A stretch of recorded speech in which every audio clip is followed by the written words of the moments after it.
No, I'm not afraid at all. Obviously where I perform my best, so I have to be ready, prepared, and see if I can get some time back to end up on the podium. If not, then so be it, but I'll try my best to do so.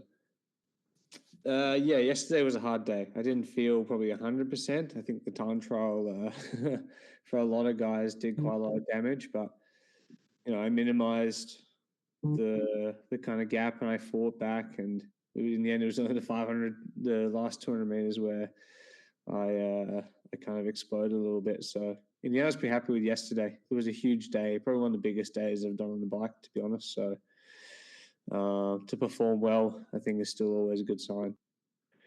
How close do I feel? I mean, it's as close as you're going to get. You're fourth at the moment, so at least it feels like you're there, close to the fight. It's only a minute between me and Danny, maybe even less. So it's very open, and you have quite a few very, very hard stages. So I don't think anything's out of the question.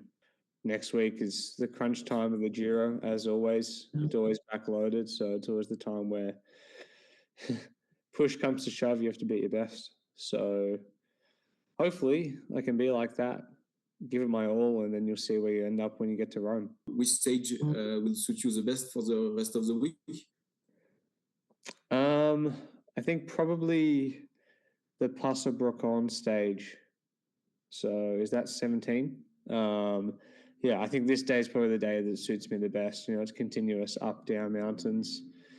Final climb is not crazy long, but there's a good 4 kilometers at 10% in there, and I think that's already going to be enough to really create some pretty big gaps. So I think this is the day I'm probably looking forward to most.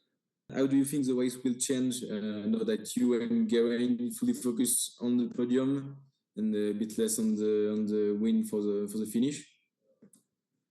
I don't think it's really changed anything to do with the race, to be honest.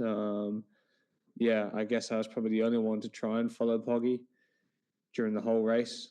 And we showed how that ended up. So in the end, it's the same old, same old. But I think that in general, Tadej will probably be a little bit more defensive now. He's got such a big lead. And it's up to us, up to Bora and Ineos to see who's going to end up fight for the rest of those 2 places overall.